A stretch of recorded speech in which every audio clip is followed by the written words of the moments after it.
Peace and grand rising to the sovereign, original, indigenous, natural, divine heirs.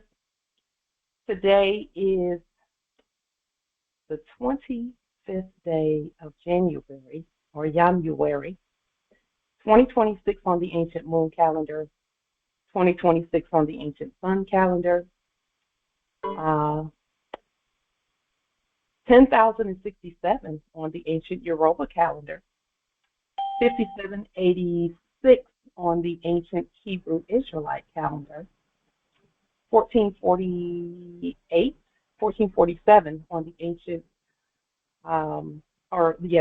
the modern Islamic civic calendar.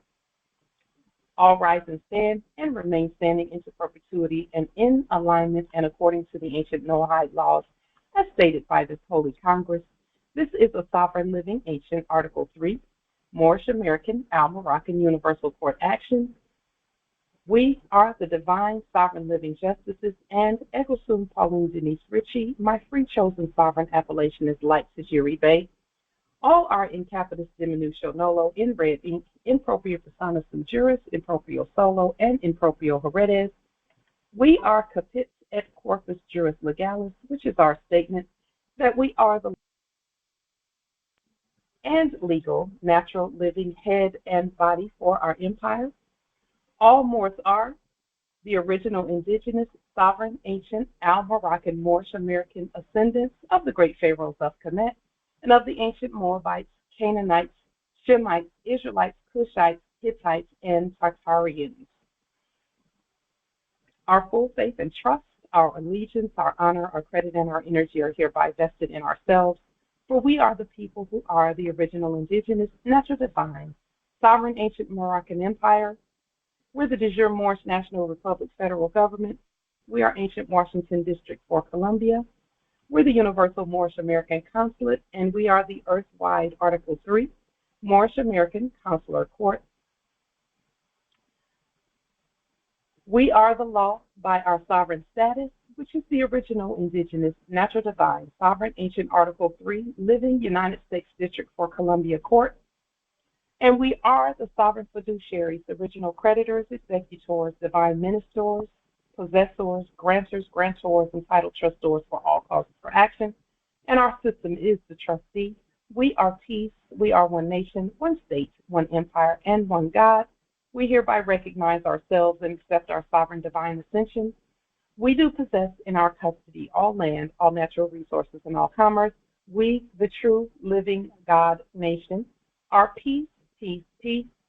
We are the mother nation, and we are all eternal, ancient, original sovereign rights at this time and at all points in time, not pro time. Islam.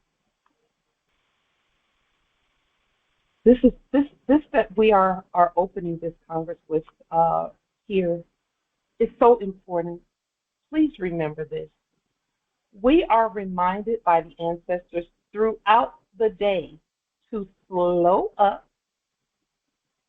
be at ease in all that we do, because we stand high above such inferior energy as survival mode and hurry and push mode.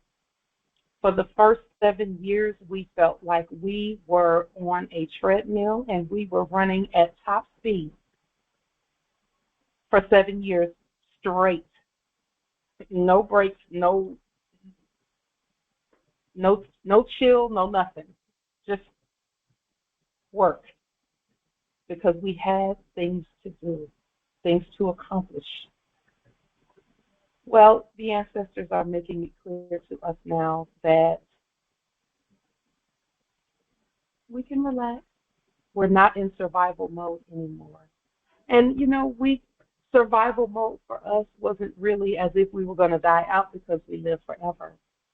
So it wasn't that type of survival mode, but it was the survival mode of, we have to get this on the record. We have to do that. We have to set this up. We have to do that. Our courts are based, Congress, government, estate, wealth, future, all of that. And now the ancestors are saying, don't do the survival mode thing. And throughout the day, we're reminded, hey, slow up. You're not in survival mode. And we are absolutely abundant, peaceful, joyful, competent, and much more. So we can slow up and vest our time thoughtfully and joyfully. This is in preparation for the reintegration of all people onto our land in their lawful and legal status, because that integration is happening right now. It's happening right now. It's happening right this moment. The reintegration of the people, and that's all people, back onto our land. We had to have something for them to come to and have some order, okay? And so our ancestors have given us all the tools. Our toolbox is just extremely full. It's loaded. We have something for all we have to do is really just think about the tools that we have. So now that the reintegration is happening,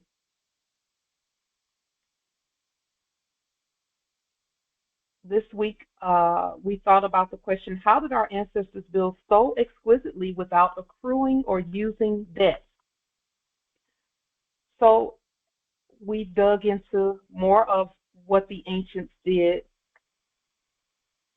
And as I looked around the land to see markers or evidence of what we found in our research, places like Harvard and Yale University, Washington State University, University of Pennsylvania, Alabama, well, and it wouldn't be Alabama, it wouldn't be no HBCUs, historically black colleges, not those buildings. If you'll notice, those buildings look a lot different from Harvard and Yale and things of that nature, because Harvard and Yale and Brown University and Georgetown and all of those places those were actually where we lived and taught our heirs about the land. And what we did in order to avoid the debt was we had creative guilds, G-U-I-L-D, guilds, and Masonic guilds, or not Masonic, but Masonry guilds. So our heirs would come to Yale and Harvard and all these. We lived in those places, and a lot of those places that were like just about every one of us has a high school, at least one high school nearby or that we know of that looks like a castle. For us, I attended Sidney Lanier High School in Montgomery, Alabama. They call it the castle. Here where I am, they have several castles here at Washington Territory. And that's where our heirs would come and live on campus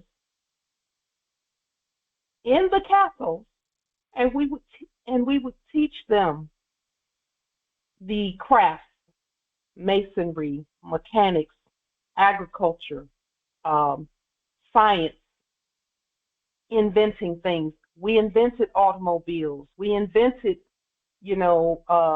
tools and scientific things and all of that. And the way that we did it without debt is that those who came, they didn't come to get a paycheck. They came to graduate level to level to level in their field of expertise. And we started them off very young. Like 5, 6 years old, young. As soon as they were able to walk, some of them. We started them off very young in their craft and whatever it is that they will to do. It could have even been arts, It could have been media. It could have been government. It could have been law. It could have been building, construction, mechanics, anything. And we would take care of them while they were there. It was like a college situation. They would receive a stipend, and we would make sure everyone ate, food was provided, everything was provided for you when you came there.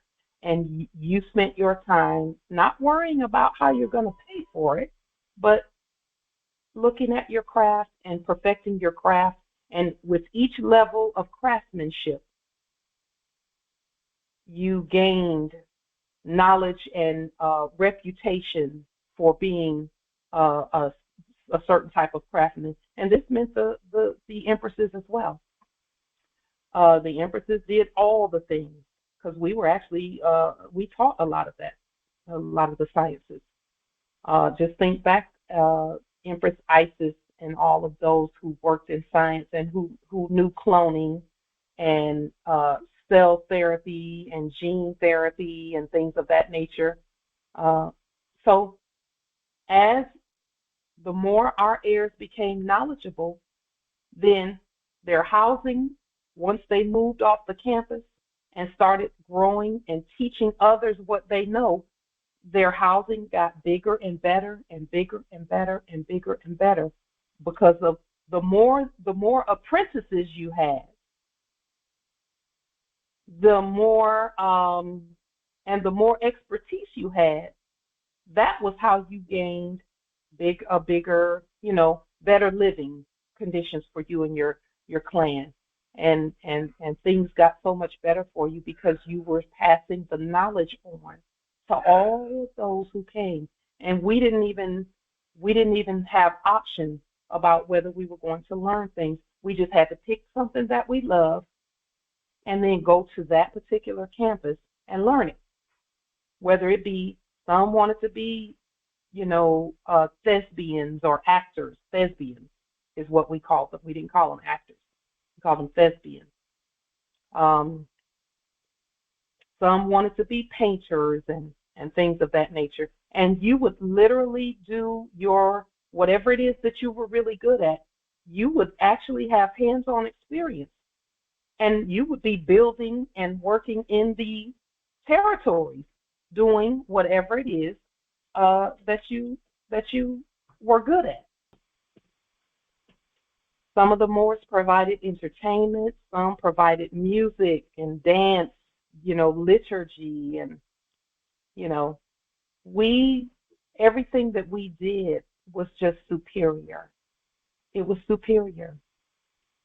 And so that is how we did it without debt, is we had campuses, whole campuses where, the best cooks and chefs would come and literally feed everybody. And the government, the school provided the erudition, temples, and a temple is actually a better word for it. The temples provided everything that everyone needed, So, and then we kept great records. We kept records of all the things, who was doing what, so that those buildings that look like, that have all of the ornate decorations and things like that, those buildings, we could build those buildings in no time flat, from start to finish, because we had all the artisans together, working together on the buildings, the castles, and the Capitol buildings and things like that. So it was the debt society was for those who were subjects who came here and they weren't necessarily heirs to the land, but we still shared things with them. But they had to do their own type of accounting, and it couldn't possibly be like ours. It was different for them. And it's only when capitalism, foreign capitalism, came into being that all of the sleep time for us came, and all of that. And the debt was enacted. But today, right now, this Congress and all that we're doing is is is is back like it was for our ancestors, and we're continuing to rise in that direction. Uh, we've been claiming and proclaiming things, and the ancestors are showing us that it is the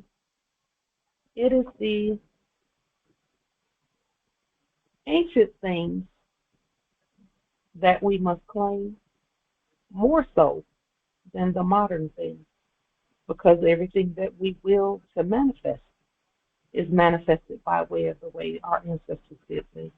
The buildings, the automobiles, electric cars, we had that centuries ago. Um, Cars that run on water, we had that centuries ago. Um, we just had everything was already, there's nothing new under the sun, you know.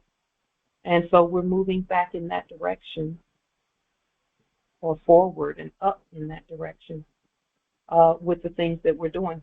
But we had to rise above the debt system, quote unquote, the debt enactment. We had to rise above it, have dominion over it, and then keep moving. We had to rise above everything that had to do, everything that was motivated by fiat. We had to just rise above it. And that's fake actors acting as police, fake actors acting as judges, fake actors acting as bill collectors, and things of that nature. All of that stuff. And the way that we rise above anything is consistency. Just keep doing what we're doing, and the ancestors and the spirit will show us what to do next. With that being stated, Islam Empress. Islam Empress Light. So I will just say we love you, Taji. We really do. We just love you, Taji. You have been such a wonderful teacher. Truly the matriarch energy, full and abundant and loving, and just reaching and touching us exactly where we are every single time. So yes, we love you, Taji. Truly. We love you so much too. Empress, thank you for what you bring to the table. Yeah, truly. And I appreciate what you're sharing with us, because it touches on the energy of initiation in some way. In that we are reintegrating all people.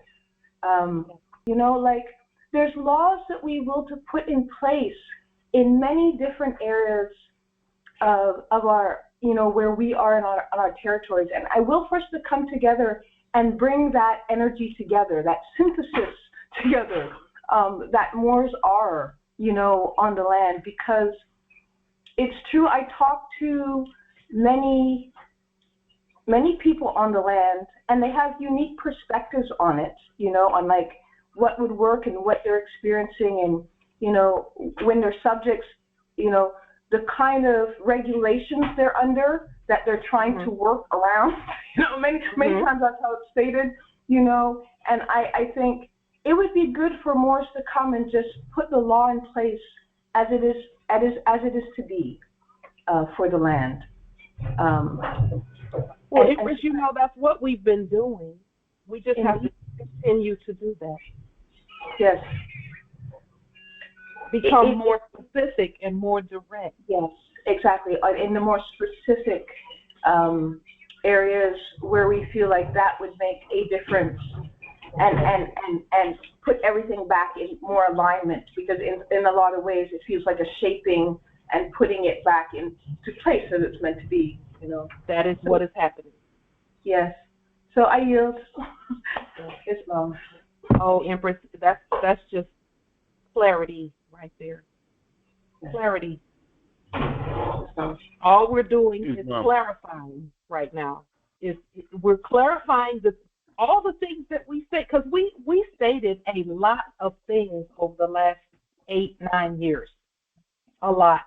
We put a lot of stuff on the public record, and now what we're doing is clarifying, making it clear what we're doing, making it clear what we stated and what we mean by what we stated, and just clearing things up. And that's what we're doing, is just making it plain, breaking it down. You know, when we first started, we started with 50 and 60 and 70 and 100-page affidavits.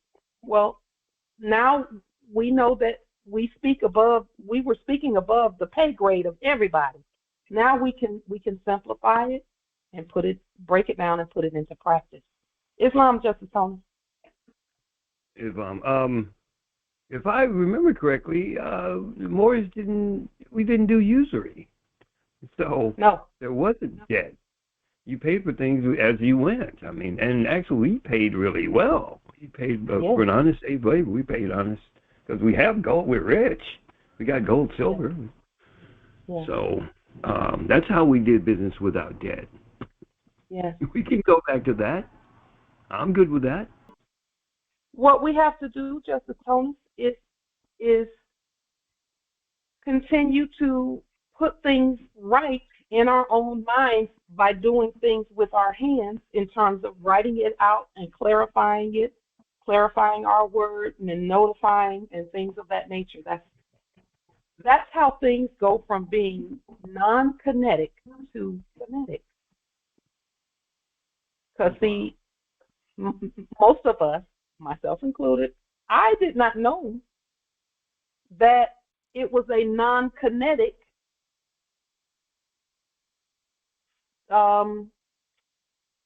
presentment first. I didn't know that. I thought we had to go out and do a whole bunch of stuff out on the land and notify and then go and do. When the ancestors were saying, that's part of it, but that's not the whole of it. The whole of the matter is that we learn and know and remember first, and then speak to the systems and put the things in place. Then we go and kinetically, in the third dimension, feel and touch and do and build and be in the buildings and things of that nature. That's how this works. And it took years of putting the documentation on the record, doing the scientific study, doing a demonstration and seeing how that demonstration worked, and things of that nature. You know, so debt it never was a thing with us. We literally had to reprogram ourselves to even enact that kind of thing. We had to turn everything inside out and upside down for us to even enact being in debt. It was because debt, no one would ever have thought we could have done that, enacted debt. You know, I think about where debt is concerned. Sometimes we see people on the, on the quote unquote internet, and they're walking through a quote unquote grocery store, and they're making sure that they videotape and film empty shelves and things like that. And some people look at that and they freak out, and they feel like they got to go get 1,000 canned goods and a bunch of stuff and hide it underneath their house and in their storage room and stuff and build a secret bunker. Do you know how ludicrous and crazy it is to think that there is a lack of anything on this earth? That is the most ridiculous thought ever. It's trees growing everywhere, animals running around everywhere, supplies everywhere, even the homeless people, when you go into a homeless encampment, it's not that you see a lack of anything. In fact, you see a whole bunch of clothes and stuff everywhere. Clothes and shoes and stuff everywhere. It's stuff everywhere on homeless encampment. It just makes you think, like, if they're homeless, where are all these clothes and shoes coming from? Because we got more of everything than we've ever had. There's no shortage.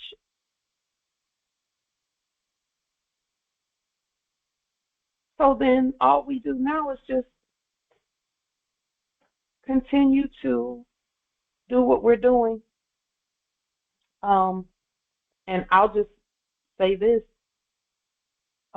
We did a demonstration where, quote unquote, property taxes is concerned.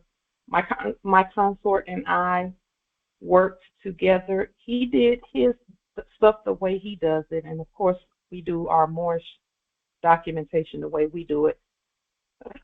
And we autographed it, and there was a let's see, 5 years back, was it 5 years or 7 years? It was either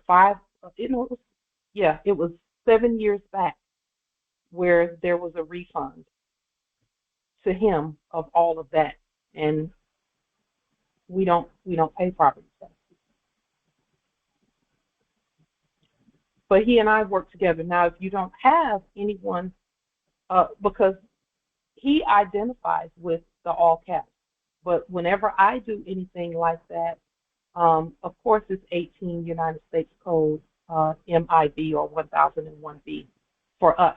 That's the way we sign and autograph things. And then we perfect all of our rights and things of that nature. So as you're doing your demonstrations and things, all of that stuff can be remedied, all of it. Not only did we not have to pay, but they gave back. They credited back 7 years worth. It was either 5 or 7 years worth. And the only reason that those numbers are a little bit different is because even the system, the internal revenue system, credited back. One of them credited back 5 years and one credited back 7 years of credits back to him. Because we were just going to keep standing and doing what we do and autographing properly and perfecting all rights, sending affidavits and sending commands and speaking to the system. We were going to keep doing that anyway in all of that. And then he did some things as well, sign some things, and, after you reach a certain age, they say, oh, you don't have to pay property taxes if you reach a certain age, and that's some new stuff that the previous system enacted. And all of that stuff was remedied. All of it was remedied. But we had to keep speaking and being ourselves. We were not going to change, the way we do things. Lien, levy, bond, and affidavits, proper deed, and all of that on the public record. All of that. Using delarium to put the deed on the record, and all of that. So, where there's a will, there's a way. The ancestors just will that we continue to be ourselves at all times. Be ourselves, no matter what our consorts may be doing, no matter what anyone else is doing. We must be ourselves, and that's all the time, and it will work out for us all the time. Islam. So, speaking of property, we will to state again, basically, because we know this time is coming. We gave you a link to some videos where writs of possession were being enacted, where property is concerned. we'll give you, here's another, here's a link. This that I just put in the chat, it says the enactment of writs of possession.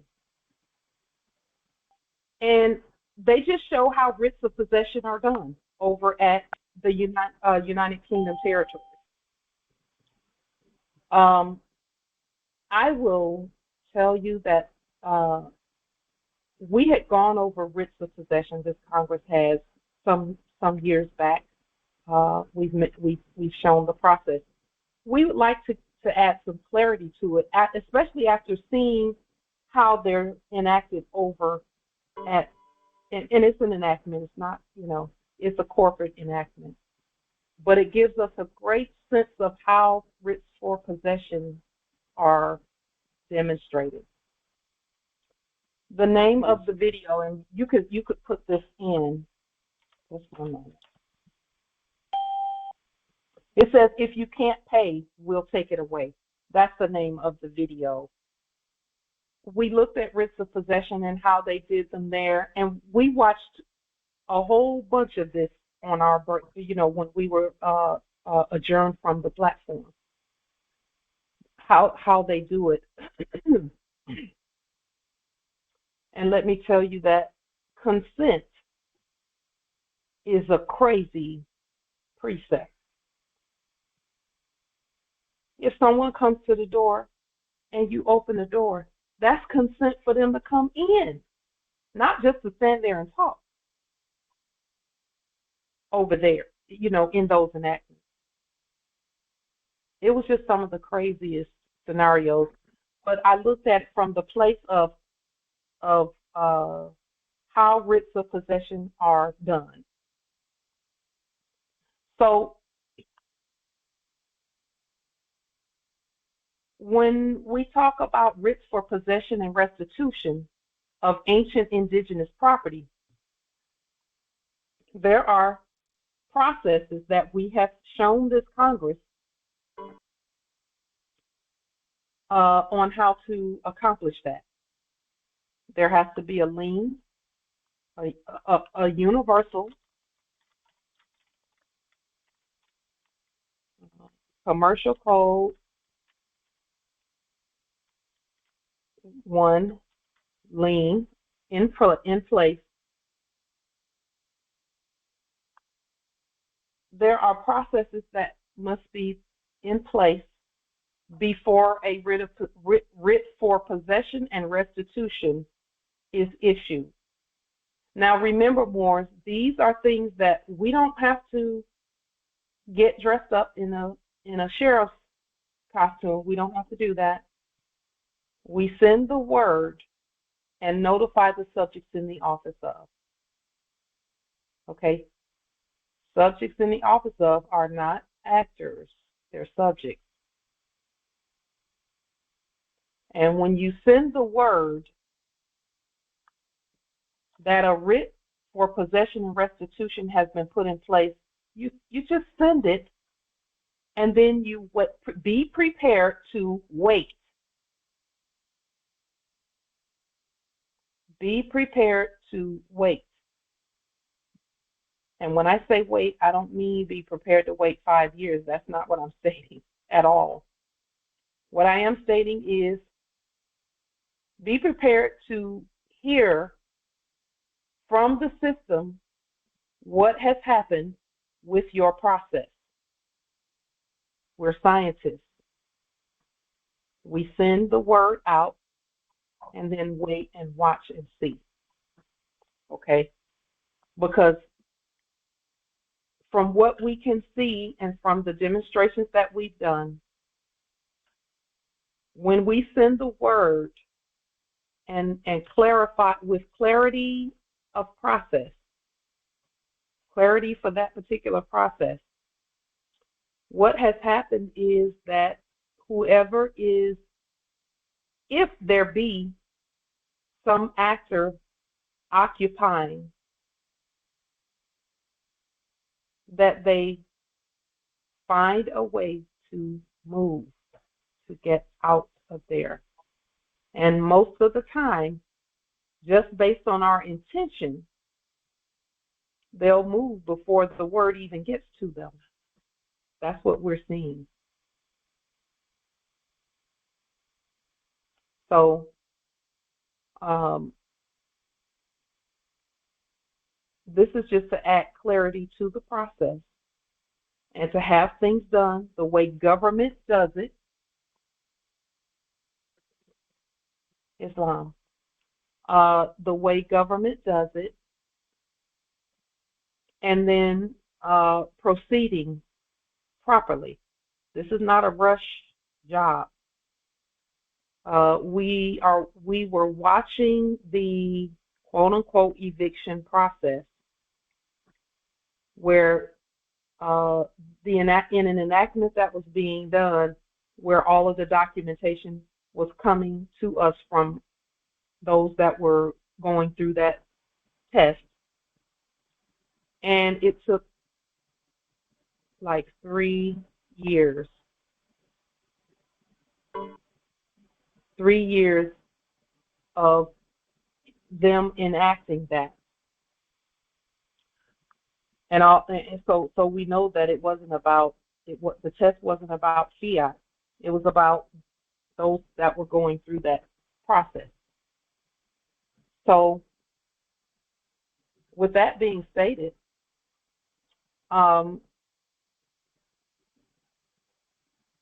lien, levy, bond create allodial title, and allodial title, we don't put our allodial titles on the public record, and we don't have to send them to anyone. We keep them in our files. Okay. They don't need to know that we have allodial title because it's above their pay grade anyway. They don't have the allodial title. They don't have a place to even put an allodial title. So, but we create it and keep it in our records. Create the trust deed. That's something that can be sent. A copy of it can be sent. Not the original, but a copy of it can be sent. Notification of all parties that restitution and possession are activated by Supreme Court action based on restitution to the original creditor, the rightful owner, and landlord. So all we're doing is just restoring things back to us. Once the court has ruled on the matter, because see, our courts have to rule on the matter before a writ for restitution and possession can be sent. There has to be a ruling. So our ruling is always based on, of course, nationality and the fact that we are the original creditors, the rightful owners, and the landlords for said property. And once the court has ruled on it, then we issue the writ for restitution and possession. Let's go to this website really quickly. So, and again, we're looking at this from the place of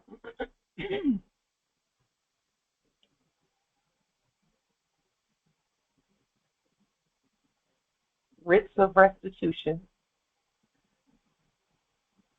See, an eviction, writ of restitution, involves the tenant being ordered by the court to leave a residence.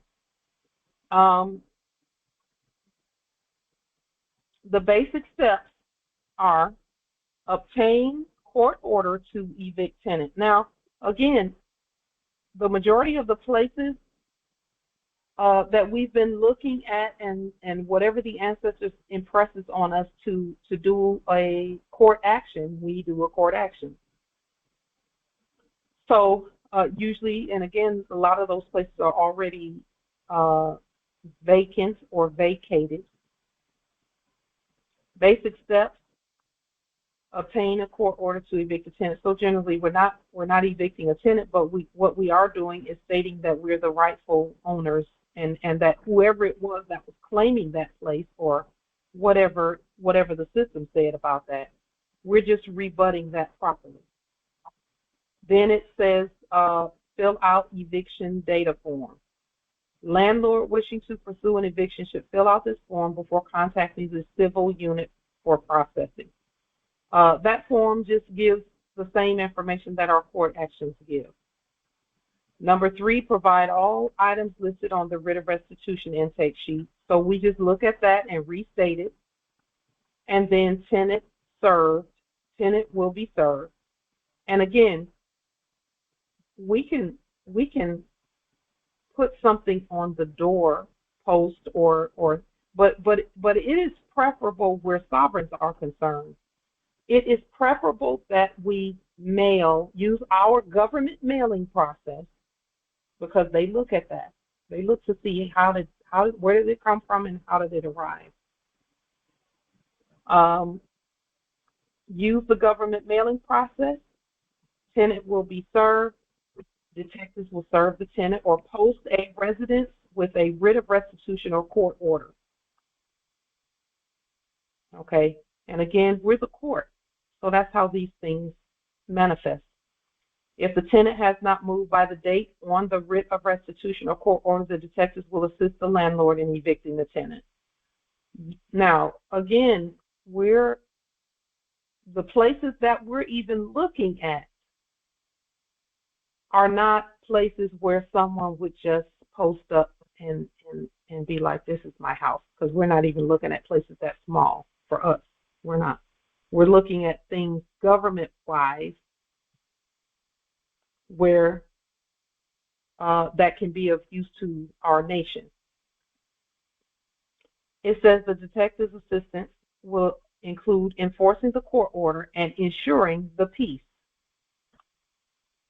That's important. Everything we do it peacefully. So let me just state that if, for example, you have a house in your family or your clan, and one of the clan members is not doing the right thing by that place, this is just a suggestion. We can't tell sovereigns what to do. We would suggest that if there's a lot of emotion involved in that process, that you pick a different place to demonstrate your process. That's a suggestion. Can't tell you what to do, but we have found that when there is a lot of emotion due to familiarity and knowing the person or whatever the case may be, we have found that it's not even worth it to go through all of that using these processes, particularly if you've never used these processes on a different place and it worked for you. We suggest you work out the science of the matter on a different place or a few different places first, so that you perfect your process before you go in that route of clan members and things of that nature. Because if that clan member situation where we have a whole lot of feelings about it, if that situation is to be done correctly, we won't do anything in that direction. We'll let the spirit handle it so that the peace is maintained, and we'll stay focused on bigger and greater things. Islam Empress. Oh, okay. Islam nobility. Peace. Great Grand Rising. Grand Rising nobility. Grateful for you again, Empress. Thank you for the presence and vibration of love and respect. My question to you is, where can we obtain this form or this document on the screen? I put the link here. I'll put the link to this website that I'm on right now. The documents must be restated, nobility, so we don't use them as they have them. We just pull information from it. There it is in the chat. The link to what we're looking at on the screen is in the chat. Writ of restitution, Islam Empress. So just as Nathan Gratitude. and I have a question. Has this always been on this site, this information? I Especially don't know. Writ of If it's, Restitutionne. I don't know. I don't know. I can't answer that. Because Islam, the reason why I say that, because if they doing this in Washington, right, writ of, Yeah. they don't even speak like that. Writ of restitution. They don't speak like that. I know. The fact that It's I only- see this means they are in compliance with what Yeah. we've been putting in the work for. They don't. Yeah. They would just say evictions. They wouldn't put in comma brackets writ of restitution. They don't have that. I know that for a fact. I've been looking and searching for stuff, so I know right there, because we know under United Nations Declaration of Rights of Indigenous People, they supposed to be making the mechanisms for the indigenous people, which this looks like an attempt to give us an offer. That's what I'm seeing right here. Oh, And yeah. then all of a sudden they pull out this. All of a sudden they got a revised code there. We know what revised and code is. Yeah. So, you know, I know, I see it. Everything is. You know, nobility. They have to do what we. They have to do it according to what we state. What this Congress, when this Congress puts something on the public record, they just say, okay, they said that, so let's make it. Yeah, let's do it. They falling in line. Thank the gods and the ancestors. Yes. Islam. and all of our hard work, Islam. Yes, yes, yeah. And we've been doing so peacefully. So all they're doing is saying, this is what the Moors said. Let's make the system match what the Moors said. Yeah. Affirm. And you spoke about the Tartarians earlier, and there's so many different other videos that continue on the explanation and shows the evidence of the Tartarian and how we operated as a nation of people and different tribes and, so on, and communities, and how successful it is.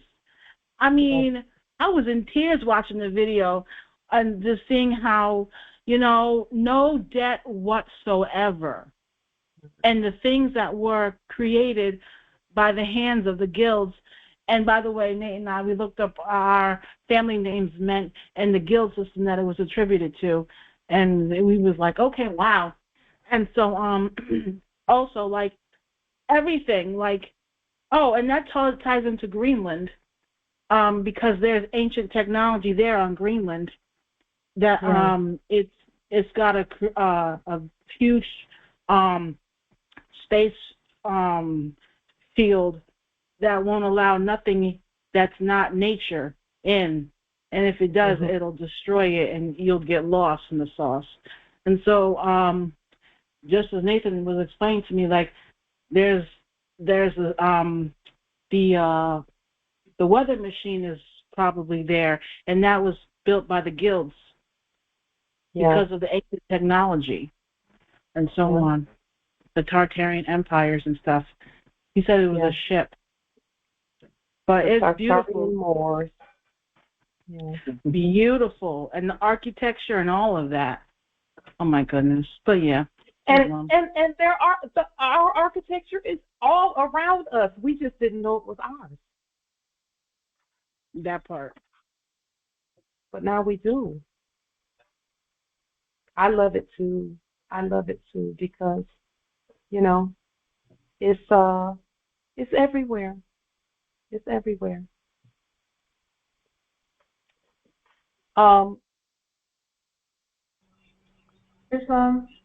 Islam Emperor. So just to add, then record all this in your accounts. That was the one thought I will to share. Once this whole process has been done, record it, and I would even record it before you start notifying all that who you will to notify. Yes. Record your process. Yes, yes, and more yes. Because, see, the recording of the process, when you notify subjects in the office of that, that process is a record, a government record, then all other enactments of records are properly rebutted from start to finish. And that's what the ancestors will that we do, is properly record everything, you know. So, and then procedures for writs of restitution. Let's click on that really quickly, because this is very simplified. This is 3 pages of information that's just very simplified. So, writ of restitution form D-140, and we looked that up, and we'll pull it up here shortly. But it says this form outlines the King County Sheriff's Office procedures for writ of restitution. And, you know, the Sharifi and peace officers are the land guardians, so to speak. The land guardians, the Sharifi and peace officers. Due to population growth and increased travel times, our eviction workload has risen significantly. What they're saying here really is that they're not really doing that much, and it just, you know, they're giving everyone time to work through processes so that they don't have to, you know, enact doing it. When we know how to do it, it's done. Presenting the writ of restitution, jurisdiction, state law. Well, which state? The ancient state, Washington, or New York, or Georgia, or Jamaica, or Kingston, rather, you know, Jamaica, or the United Kingdom. Which state? That those states, our states, require that all writs of restitution be executed by the sheriff's office in the county where the property is located. So again, we're talking about land. We're not talking about corporations and all of that stuff. It says writs cannot be directed to municipal police departments. And if you'll notice, a lot of that was going on previously in the enactment, was that instead of a sheriff showing up, it was others. At UK territory, in the enactments, they have, quote unquote, high court sheriff's officers, not even sheriffs, but sheriff's officers. In other words, they just have people with enacted delegated authority to go and do these things. And if whoever they're going to see, if that person gets belligerent with them, they call the municipal police. And let me just say this, because, oh my word, in those enactments, it doesn't matter in those enactments where the persons were from. They could be from Pakistan, Yemen, U.S. UK, Wales, Ireland. It doesn't matter where they were from. Whenever the quote-unquote police were called, everybody over there in those enactments got in alignment so quick. I mean, quick. I really did notice the spell casting and how the persons are under the spell. I mean, just with those actors acting as police showing up over there in the link that I provided you to watch. No matter who it was, they got in alignment. There was only one time where I saw where they didn't care about that, and it's because they had their own community police and everything like that, and all of that. They had the brothers come in, and they were all of the same nationality. And that's when the actors acting as police refused to come because they knew there was some type of, they worked together, over there. So where present King County writs of restitution to the civil process unit, and that's at King County. Well, and again, we restate all of this. We don't use the word civil, we use the word civic because it's different. Civic and civil are different. And again, this is all going to our courts. Our courts do everything, and then we notify the subjects in the office of the county that this is what is happening. We don't do any of that in person because what we're doing right now is writing everything up and notifying and then seeing what our system says. We're training our system to get in alignment with what we're doing. And then it says required documents, the original writ signed by the court clerk. And again, these are all things that we've already put in our processes. Writ must have Chief Justice's appellation, location, and we don't have a phone number, so we don't put one because it's not necessary. Writ must have a 3-inch margin at the top of the first page. For us, we do a 1-inch. As usual, if we choose to do a 3-inch, we can for a cover sheet or something like that. 1 copy for each named party. We don't have to do any fees or anything because, again, we're notifying subjects in the office of, and the system will tell what else has to be done. Okay, and we will get into the kinetic parts of this. The kinetic parts being going and taping the notice on the door or something like that. Right now, that's not a priority of ours. Right now, that's not a priority, but at some point, perhaps it will be. We'll just let the Spirit lead us on that. Okay. And look here, if the writ is issued under revised codes for Washington other than 59.18, the landlord-tenant action, a bond of indemnity must also be provided. Again, we have all of this stuff already done. Lien levy bond, we already got that stuff done. Extension language. Each writ must include language extending the sheriff's authority to act beyond 10 or 20 days. Okay. This language must be contained in both the court order and the writ itself. And for us, our writs are a court order. And then if there's any personal property, the property can stay right where it is. And then we say you have, you can, whoever it is, if it's occupied, and they have a bunch of property in there, what they would do when they were doing writs of possession is escorting them off the property, changing the locks right away at the time that they escort them off, and then saying to them that they have 7 days to come back and retrieve the rest of their stuff. And what we would do is state that they have that they are to come back in. If they can't take everything right then they can come back within a 7-day period, and we will meet them there so that they can get in and move all their stuff out.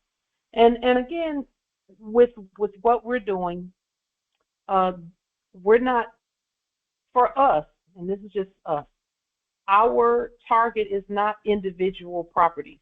For us, it's just not that. Not right now. For some of you, it may be.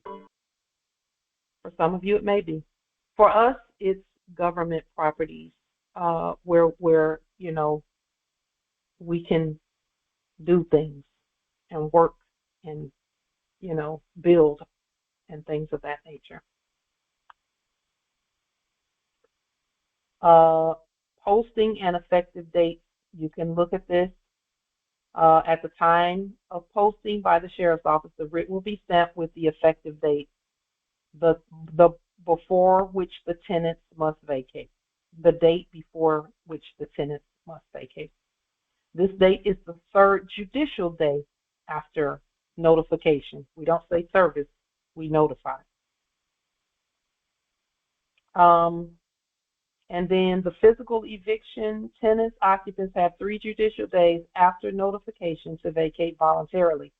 When ready, the detective will contact the property manager listed on the eviction data form to get, and again, we'll put all of that on a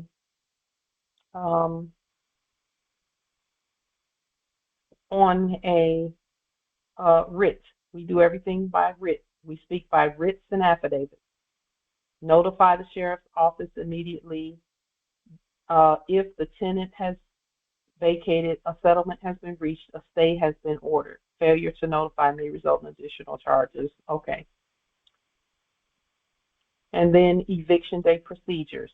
And you can read over these because you have the link to this document. And here we'll put the link to the document in the chat.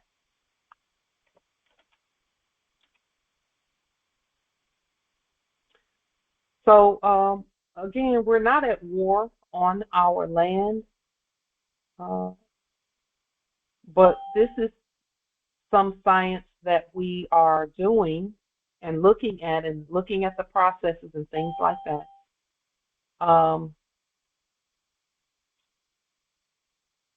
Because it's important and it's a part of the property, the proper government of property, the proper governing of property.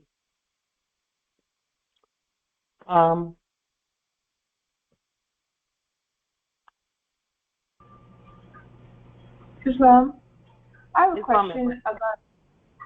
question about how you would record this. Now, when you record it on your accounts, is it based on the delarium that you're recording for any, like, how, I'm curious about how you would record it. Are you recording any delarium exchange or remittance regarding these writs that you would be putting in place? Is that how you would record this? How would you record this, Empress? So it depends. Thank you for that question, Empress. It depends on whether it's personal or whether it's for it's a government situation.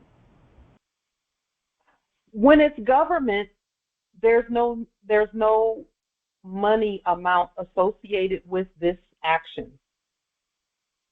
And the reason why there's no delarium amount associated with this action is because this is a legal taking. It's not a, so it wouldn't be for non-payment because we don't accept fiat. So it's not for non-payment. It is a matter of restitution back to the original owner of property that was previously labeled as abandoned.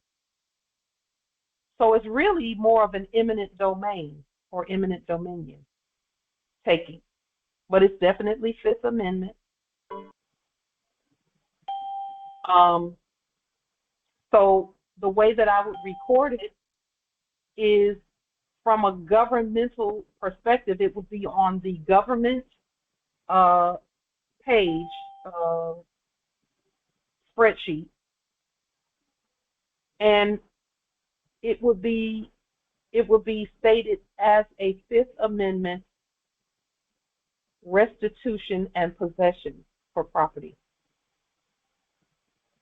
It's a taking. It's a Fifth Amendment taking. And it's actually in favor of the people. Anything that belongs to the people, it most likely it does not have there's no exchange on the public record of delarium, of money for it. There is a value assessed to it. So we could put the assessed value, but that's not something that we do an exchange and say we're buying this building from so-and-so. So Islam. It wouldn't be Islam, Empress. Could you please unlock? Yes. I'm going to pop out and come back in. Thank you so much. So this would be a taking.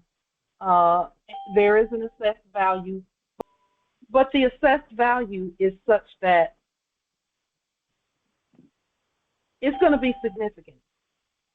And even the maintenance of the place, because there may be some maintenance, due for the place. All of that is government responsibility. Gratitude, Empress. So, what I just heard was that the writ itself is what is going on our records as a government appropriation, and then all the maintenance that goes with it for the property is also. And so, have you considered putting or creating a page just for a property? You get what I mean? Because then you would have all the information for that property. Like its own account page, basically. That's what I was putting forth. Because it clarifies for me now that, when I'm looking at, the hydro, the, whoever comes in, does the garden, all those, accounts that would with that would then be, listed on that page regarding that appropriation, that property. And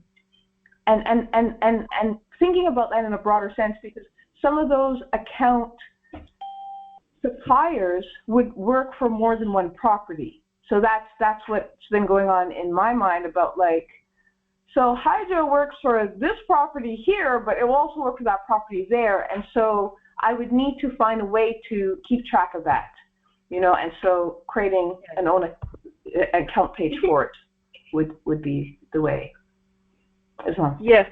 Keep in mind, Empress, that, for example, one of the properties that we're looking at, it's one of our castles. It used to be a high school, and they vacated about a year ago. And those who are going to be staying on the campus are going to be doing the work. That's what the campus is for, is to train, or not train, to erudition those coming up on how to maintain the estate. So, and then they'll go from that campus to another campus, teaching them how to do it. And when I say campus, I'm talking, some of the campuses will be Yale, Harvard, Georgetown, the nearest university campus, because those places are not going to have, they're not going to have foreigners coming in, and it's not going to be what it appeared to be in the previous era. Those places are emptying out already. And so the Moors and our subjects in some cases are going to be moving on to the campus, learning how to maintain it, and then providing that same gifting to the people. You and I and other Moors who have large estate domiciles, the students from the erudition temples that are studying landscaping and building with limestone and red brick and ancient Moorish architectural design. Those will be coming from the campuses assisting the Moors as well. So there'll still be no debt involved in what's happening. And will they be able to set up a company to do that? Sure. It's going to be easier than we previously suspected, simply because it would be like this Congress moving into a castle and doing court actions and teaching others how to do court actions so that they can rise above the debts, enactments, and create and begin to create. You know, they won't have to go to a fake court. They won't have to go anywhere but come to us for things like building permits and you know,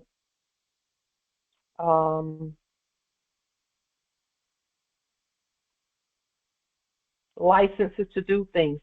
And again, some Moors, when they hear the word license, they get a bad taste in their mouth because they know that system previously, the enactment of licenses was not even, it was nowhere near right. For us, our land is going to be without chaos and without war. Without chaos and without war. And it's going to be orderly. That's why it's called a New World Order or a court order, because there has to be order. Order is a compact, not a contract. It's a compact between, it's a pact between all of us that we're going to do things a certain way.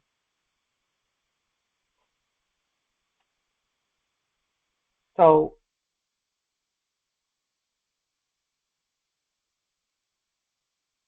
each of us knowing the things that we know, there are Moors out there just waiting to put their hands to use for the nation.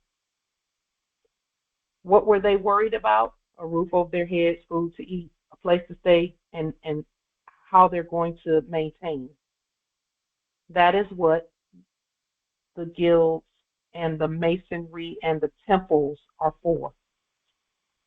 That's what the temples are for. As a side note, something I found out in my research this week. Did you know that, speaking of cultures coming together in a temple, did you know that over in places like Vietnam and other parts of Asia, to include India, there are women, large groups of women, who go and live in the temple and grow their hair really long. And when they grow their hair really long, the temple takes care of them while they grow their hair, and then they cut their hair off and send it over to the U.S. so that people can have human hair to weave into their hair. They do that at temples over there. Now, I'm not saying one way or the other about whether people will to do those things or not, or wear human hair or not, but you do have to think about what kind of spell was cast on that product before it left where it left, or when it got to where it was going. All of that has to be thought about, you know, before people start, you know, adding human hair to their hair and things of that nature. Just something to think about. But the point being that the culture comes together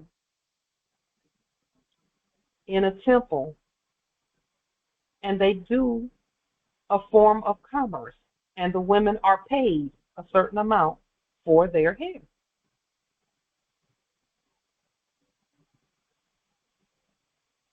So we're talking about the process of that. We're not making a judgment on them selling their hair. What we are talking about is the process of our nation coming together to accomplish things by expertise so that we can build and provide all of the amazing things that we can provide for our nation.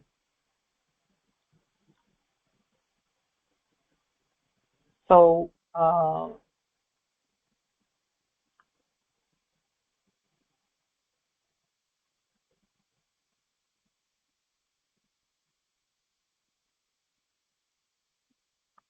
here is a writ of possession, an example of one that needs to be restated, of course.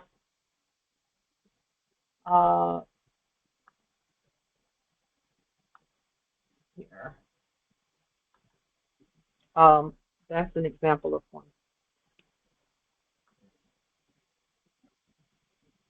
Are there any questions about writs of possession and restitution? Know that the system is that we are molding and making the system to recognize all that we have stated, all that we're doing.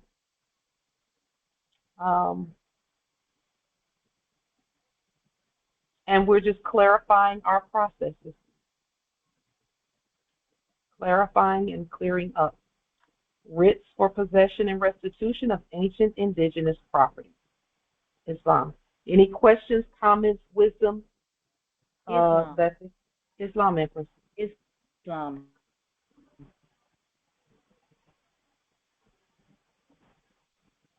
Go ahead, Empress. Chief Justice Shasha Anbay, Jamaica Territory. This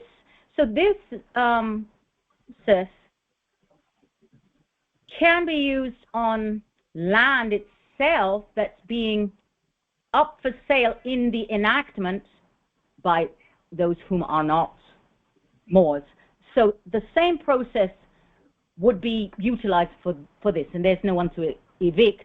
But I'm thinking that those claiming, and this is claiming since me personally have made on behalf of the Moor, for the Moors,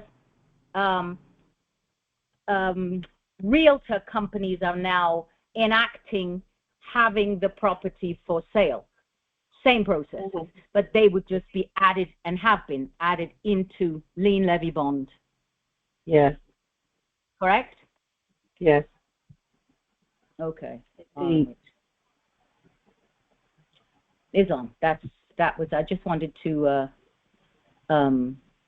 clarify that. And same, because land isn't for sale anyway. There's no. It's a taking, as you stated. Yeah. There is no exchange of money. So, I yield. Thank you. No, if the government is returning to the people that which belongs to the people, for the people to use. Correct, Islam.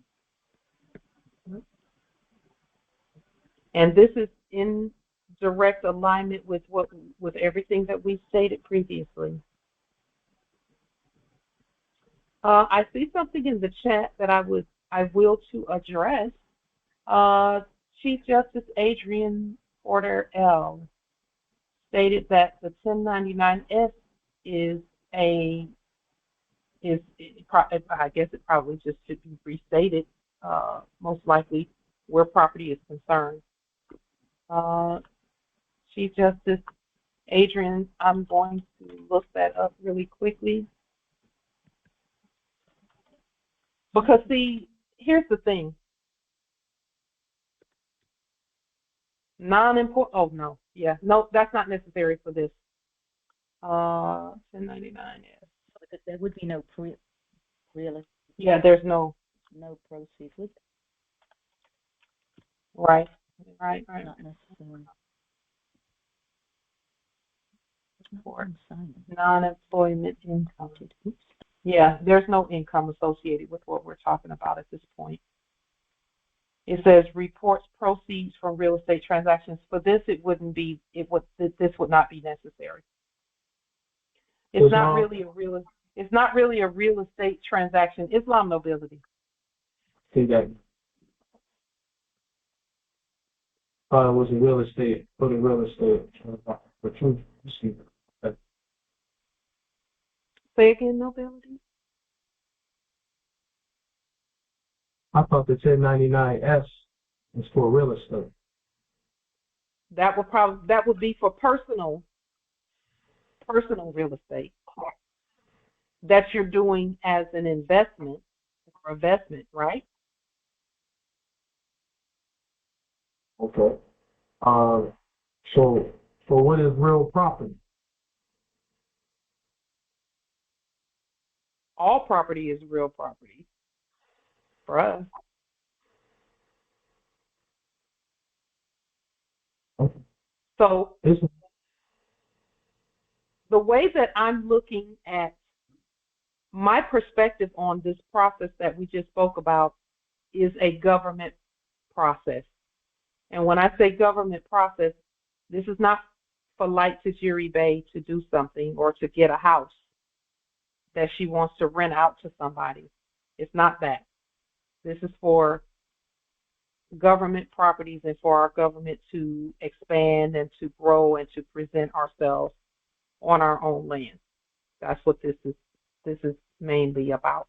It's not about a second property, a second income, or a second investment property.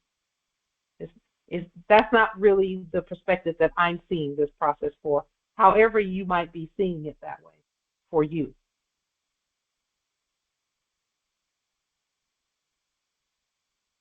And if you're seeing it that way for you, nobility, where did you go?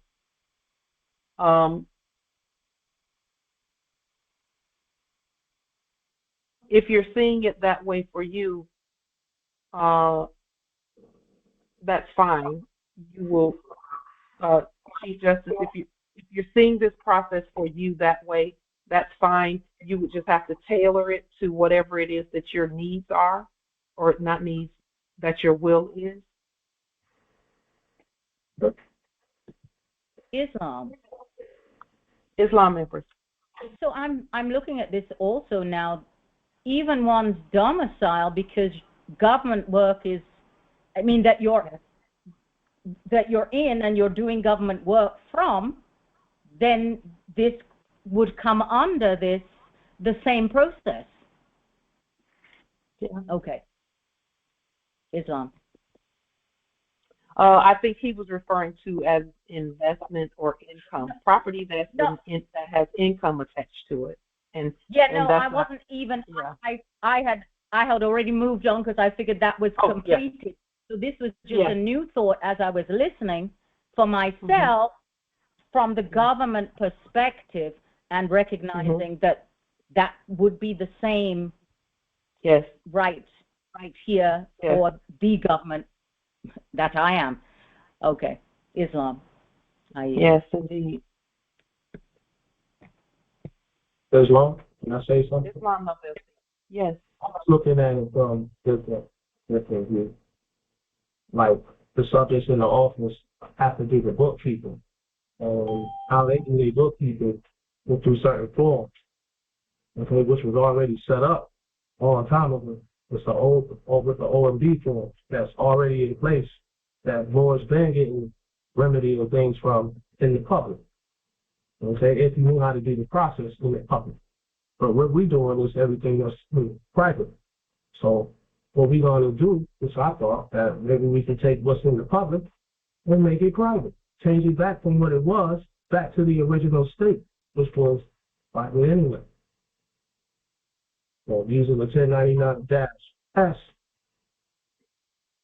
considering that property that we own, which is the all caps name, the subjects in the office can do their bookkeeping. That's why we use the OMB forms. But we're going to restate our OMB forms. They can do the bookkeeping.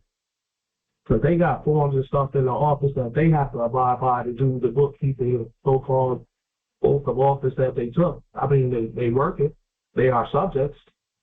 You know, so in order to do the process, I'm thinking they need these forms that's been here before we woke up. Just revise them a little. to make them work for us in the private, which we've been doing all along. Just wanted to see if we could probably use that 1099-S into what we're doing. That was one. This one. So what's happening right now is the handoff of record keeping to us.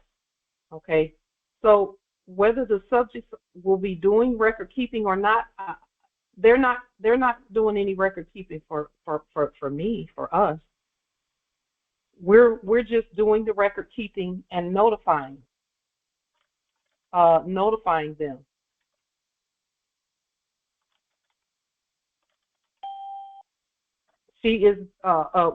We're doing the record keeping, and we're just notifying them that the record keeping is being done properly by us and competently by us. We're not going to the subjects in the office of our, as far as I'm concerned, that's just part of the system right now, and we just notify them that, yep, we're competent to do this.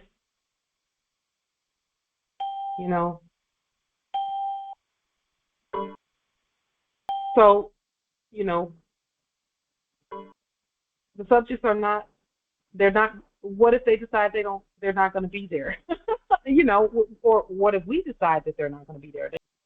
We're speaking to our system right now. This is about us and our system. It's not about interlopers, subjects, or anything other than that. This is about us and our system, and us speaking competently to our system, and our system giving the return that we have stated. So, I get what you're saying about the forms having been there, but those forms having been there the forms are not competent in the state that they were in the previous era either, Chief Justice Adrian. Those forms had all kinds of loopholes in them for capture and captivity. So we just restate all of that. That's why we restate it, because in that previous form, it was a big old slave trap. It was a slave trap. That's why we don't use a 1099-S. We would use a 1099, 1099, and we would find out what the S is for and spell that word all the way out. Because, Justice Adrian, do you know what the letter S is for in that form?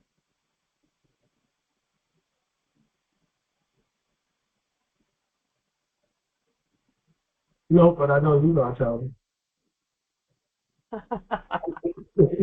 Since it ain't what it is, I'd rather for you just give me the truth.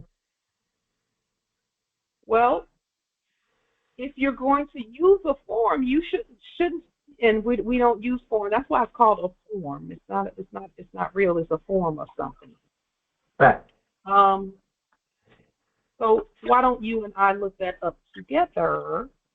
Here it is. It says 1099-S it reports proceeds from real estate transactions, which still doesn't tell you what the S means. So let's look at the form.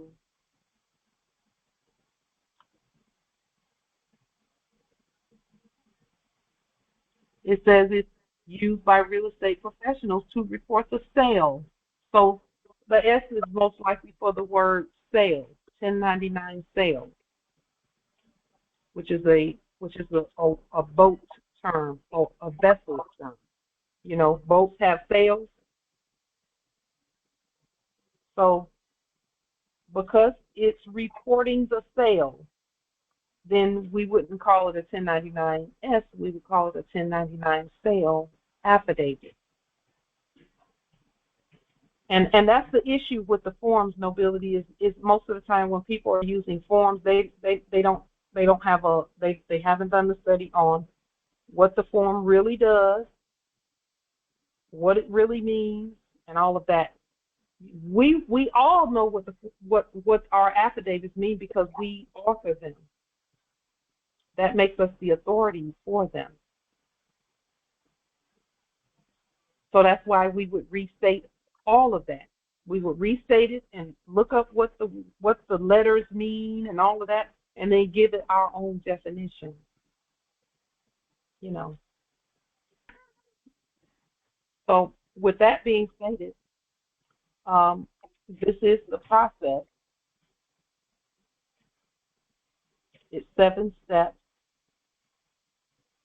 And then after this, we wait and we look at the property, we watch the property, and then we demonstrate other things while we're waiting. Okay. That's how the ancestor has had us doing everything. This same process, by the way, Morris, this same process goes for vehicles, for automobiles. Every automobile that you've ever seen that was not properly proclaimed is considered abandoned.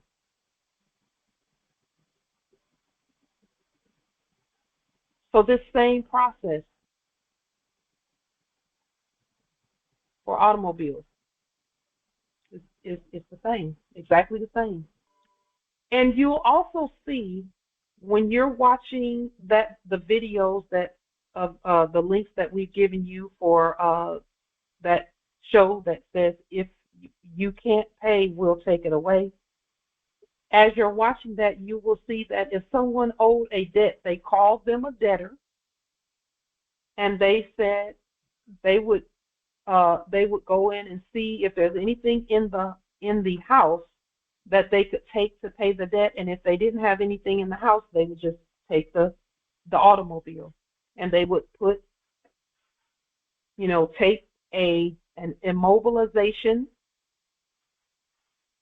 document that immobilizes the automobile. In other words, they stop the movement. They put a freeze on it.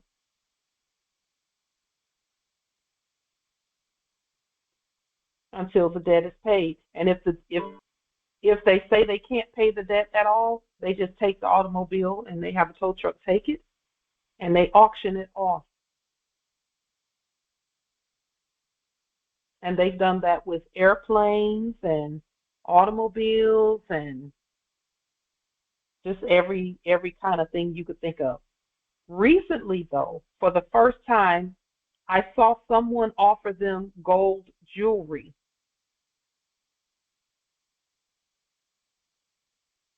To pay the debt, gold jewelry. And they would have taken it.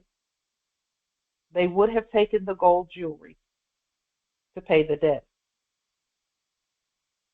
They just had to figure out how much it was an ounce and how much, they would have to assay it, weigh it. How much is gold per ounce? What is this? Is this 14 karat, 24 karat, whatever it is?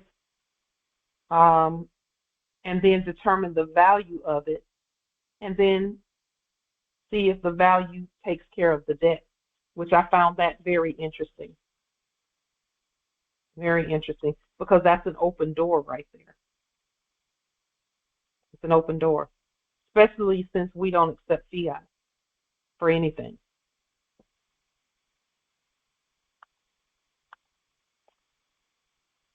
So, are there any other questions, comments, wisdom? Islam. Islam, Empress. I have a couple of questions. So one of them is, you had stated earlier in the congressional about claiming our ancient things and our older things, and what came to mind was the older automobiles. I remember years, well, it's been many moons back now, where you had stated about the classic cars that are of the American companies, our companies, yes, that were available or yes for us. And so when you yes. made that statement, it just made me, because I love the old cars, and so I was just thinking about the process or any suggestions on locating those older conveyances. Yes. So the automobile museums Okay. Is one place you could look. Where? I mean, there are many. There are many automobile museums. Okay. The subject, Jay Leno, has a whole, he's got lots and lots of them. Lots and lots of them. But yeah, the American Automobile Museum, they have one here at Tacoma Territory that has a bunch of the old classic, the cars, and just when you're looking at the cars, look at how the name of the car is written on the car. Some of them didn't have the name on them at all. It just had an emblem. Like the old Cadillacs just had that. It looks like a coat of arms almost on the old Cadillacs. But the majority of the cars that we're speaking of, the name of the car was not in all capital letters. A lot of times it was in cursive, with the first letter capitalized and the rest of the letters lowercase, or or just regular common letters with the first letter capitalized and the rest of the letters lowercase, like old Fords and Cadillacs and Chevys and things of that, Chevrolets and things of that nature. Okay, okay.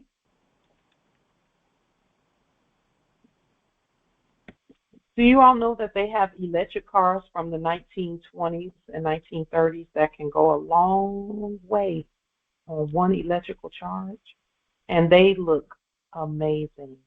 They look like almost like spaceships, and they're made of steel and iron. Beautiful, bright colors, convertibles, everything. There's nothing new under the sun.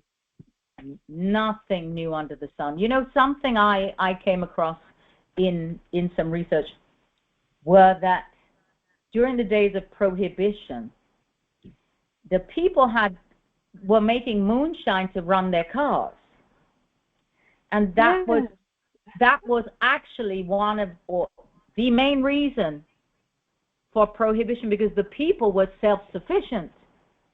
Yes. Yeah. So there's, I mean, we have cars that can run on water, and anything is possible has been done by us. Well, we have our brother at North Carolina who has he has invented plastiline. Right. Which is just it's making gas for the automobiles out of plastic. Plastic bottles. And he just microwaves the plastic at such a high temperature that it turns into alcohol, turns back into oil or alcohol. I've seen I've seen videos on him, yes. Mm-hmm. Yes. So that self-sufficiency is already in place for us. Completely, yes. And his plastiline works better with the older cars than the newer ones. And that's part, and I think that's part of the enactment. The newer things were made to be disposable, or certainly more disposable, because there are many reasons. I won't, get into it, but absolutely the older are still standing, still going, are adaptable. You can get in. I had an old, well, I still have her actually. She's 30 plus years old. She's not running right now, but literally when I drove Betsy, and if I did break down, I could literally take a spanner or something, and I knew I had some very basic mechanic skills, but I could take a spanner and knock on certain parts inside the engine and get her going again. I mean, we could get to the engine. Many of the newer cars, you can't even get to the engine, the bits and pieces in it, without special tools to take off the plastic covering. And so it's a different Whereas with the older cars, Empress, they're still running. They just took them off the road and by legal processes. and you know, I really feel as if, or I'm thinking and I have been thinking this, some of that, yes, legal processes which completely color of law, some of that was because their authority, even though they never had authority, to make under their fictional enactment, gave them more non-authority, if I'm making any sense. I mean, it's like they had no authority anyway, but if you shift things, it's much like the ground. So the soil itself, that's land jurisdiction. In some of the enactment, the bringing and coming with concrete over the top was a fictional enactment again, but it you know, in that enacted world was the impression of another jurisdiction. Yes, because whenever they would put the asphalt down there or the concrete down there, they would give it a name and then claim the name. Exactly. So it was still color of law, and then claim the name, and then we or whomever would walk on it, and and those are, so it's the sleight of hand. Move aside. So movement was happening for many, on many dimensions. It's just, and the more I study, the more I see the subterfuge and you know, sleight of hand, and it's just, and like you state many times, I don't get angry. I'm really, it's like, man, it was good, but then they did learn from us, so. Nobody's hand was more slight than ours, believe that. But that's why, hello, I mean, and that's why looking at this peeling back, this peeling of the onion, it's, the more layers one peels off, the more they are. That's really the truth of it, because none of it could happen anyway without the more. Well, when the car factories, there was a union at the car factories between us and them. Come on, that's what unions are. That's what they were. Yes. Whenever people were trying to implement a union on the job, they were trying to say that the Moors, the original indigenous people, and the foreigners are coming together to do a thing. Yes. And that whole union piece, we Moors were yielding, going to sleep in the enactment, so that once enough of us agreed to go to sleep in the enactment, then at the automobile factory, the General Motors factory in Detroit, Michigan, and the Packard factory in Detroit, Michigan, and all of that, then they started capitalizing. Then they started capitalizing the names on the cars instead of putting them in capitis diminutio media or minima or media. And when they started doing that, they started capitalizing things like the serial number and the address and 2-letter states and all of that on all the paperwork. And none of us objected to that at the time, in the 50s and 60s and 70s and 80s. And then after a while, it was like, okay, the Moors are not rebutting any of the stuff we're doing. We're going to shut the factory down and send it overseas, and then do capitalism everywhere, so that the people over at UK can have cars, Jaguars and Bentleys and Rolls Royces, because that's where that comes from, or that's where it went. And then they started doing that over there. And then Germany, BMW and Mercedes, all of those cars had names that were in capitis diminutio minima, and then they changed it, and we didn't rebut it. Then we started using the fiat to buy those cars. And that's where they got us. And that is why, as we started waking up, the first thing you saw was people being pulled over and pulled over and pulled over and pulled over and pulled over. Because they were saying, well, if y'all want to be sovereign, y'all got to look at the contracts that you had and deal with the capital. You got to deal with the capitalism one way or the other. Deal with it. So we had to deal with it, and we did. Yeah.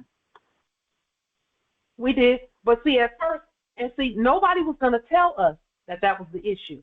We had to actually listen to the Spirit and let the Spirit show us. No one was going to tell us that.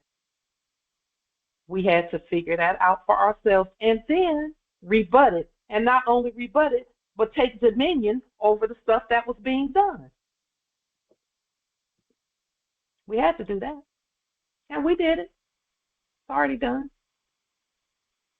So with that being stated, you know, a lot of the Moors are just now figuring out how to come out of being immobilized, because a lot of automobiles and vehicles were taken from the Moors repeatedly, and now we're learning and remembering that, oh, you know, we have to put this on the record and put that on the record and then do this and do that, you know, and take dominion over this and take dominion over that. And that's why we stated what we stated at the beginning of this amazing Congress is that we're not in survival mode anymore. We're not there anymore. Right now, what we're in is the abundance is starting to come back to us. And so we're just standing in a place of,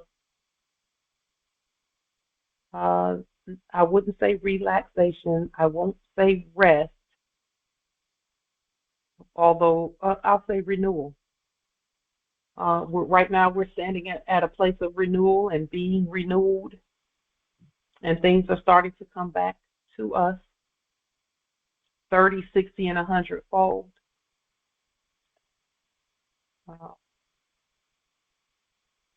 Through our processes. Through our processes. And for that we're grateful. The ancestors know what they're doing, but they will that the stuff not be the complete and total focus. The cars are fine, they're good. We love a nice, beautiful, luxurious, you know, vehicle, conveyance, automobile, horseless carriage, whatever you will to call it. We really enjoy the luxury of that. But there's more to it than that. We have complete and total dominion over all the stuff that it takes. And that's another thing that our guild will do. Our brothers, all they have to do is look at how a motor is made from an electric automobile from the 1930s or 20s. I mean, I looked at some of those automobiles and I thought if I could bend the metals, I could make that myself. But some of them they had gold and silver parts because gold and silver conducted heat very well. And if you know anything about automobiles and vehicles and horseless carriages, they build up a lot of heat. You know, sometimes in the regular operation of them. You know, so all is well. We're continuing to stand and move forward. We're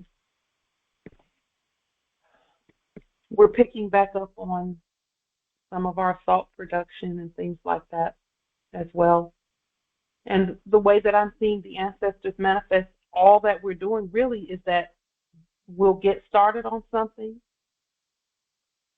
and we'll do a little bit of it and get to see how the process and the science of it works. And then the ancestors will have us step away from it for a moment, maybe a few months, maybe even a year or two.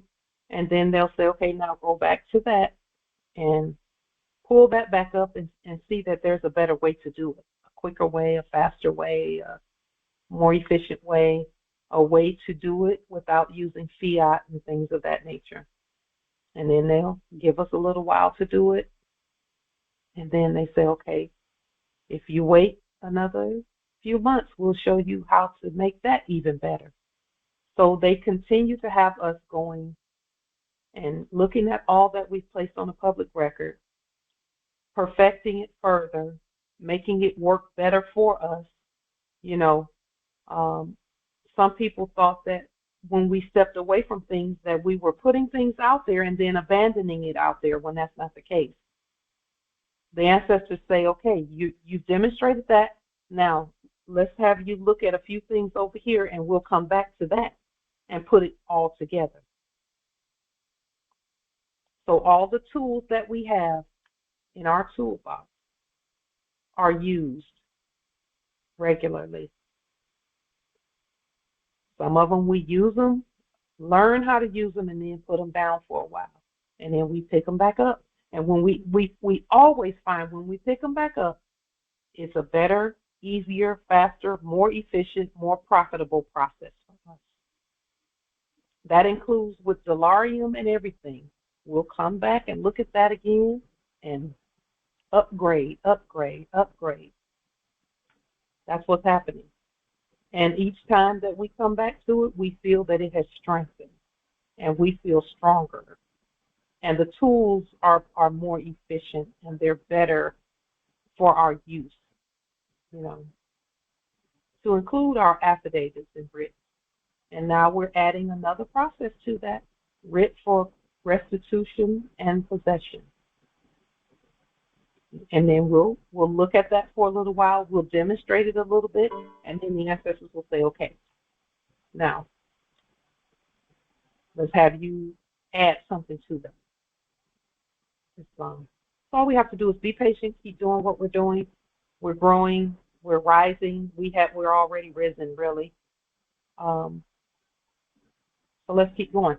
One thing that we see as we conclude this amazing Congress is that, again, as we look at what's happening, the system, the media, and everything is aligning with what we have stated. If you'll notice on the screen,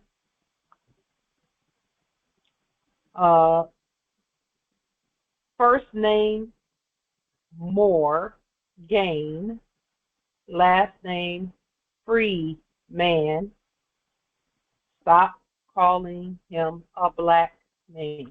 And he is actually really putting that forward. First name, more, gain, last name, free, man. And he's making it clear to those that interview him. He says Black History Month and African American are insults. Okay, he says his history is American history. He's getting there. That means he's starting to wake up. And he's sounding the alarm out there. Islam. We affirm Islam. Yeah. Oh, and on that note, also, they have been removing the so-called slavery from museums, saying that, you know, they're removing, like, they were in Pennsylvania, I think that was one of the places that they started removing that fraud of the enactment of saying that we were slaves. So we affirm. Oh, wow. Love, truth, peace, freedom, and justice. Nothing like it. Nothing like that truth. And again, It's because, you know, everything must align with what this Congress has placed on the public record. Absolutely, yes. Islam. Islam, Empress. And also here, that doing business as Trump was also questioning, you know, that doing business as the Smithsonian and trying to correct the record, and everyone, be like, no, really. Yeah. Islam. Yeah. They're finding, you know, they're holding a lot of stuff that, you know, they hid that about us being here for millennia and eons and eons, and, you know. But all we had to do was keep standing like we're doing. Just keep standing. In the previous Congress, we did mention about having Congress the first and third Sunday instead of having it every Sunday. And of course, today we're so renewed that, you know, we were willing to put that on the back burner and just keep moving forward. And it wouldn't stop us from moving forward if we did it anyways, but we'll just keep listening to the Congress about that. We'll just continue to listen to the Congress. We can keep going, and then when we will to have a specific renewal time, we will have it. So, if there be no statements about that, then we will adjourn Islam. Islam, so that means we're not going to have Congress next week? Next strong, I mean? We will have Congress. Okay. Yeah, we'll just continue at our regular schedule until the Congress decides otherwise. All righty. Yes, Islam. And then listen, if you feel you will to rest, take a rest. We'll be here. Congress is not going anywhere. We're here on the land. We govern this place. So we'll be here. Yeah. So we're good. Once we get renewal, we're like the Energizer Bunny. We just keep going. So we were a little tired previously, and just will to have a break. So I'm glad that we did adjourn from the platform for the time that we did. And we'll do that again when it's necessary. We are still looking at meeting, coming together sometime in the next, probably August or September or October. I think we said August. We said the first week in August. We still will to do that. So we'll just because we have to demonstrate. We have to demonstrate who we are. We have to. We'll let the Spirit continue to lead us on that and plan for it and see where we are in a few months, and talk about it some more. I think we should do it.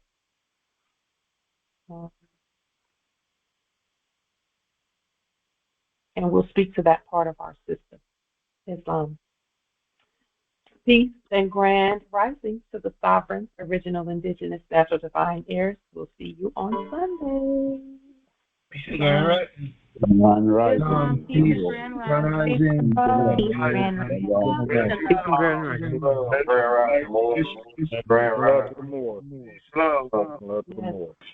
Peace and love. Peace and love, more. Peace, love, and gratitude. Mom Noble, Grand Rising. Thank you again, Empress. You're Gratitude. welcome. Thank Enough you. love, enough respect. Islam. Thank you. Malambe Zola, peace and love. Malimbe Zola, Empress. Islam.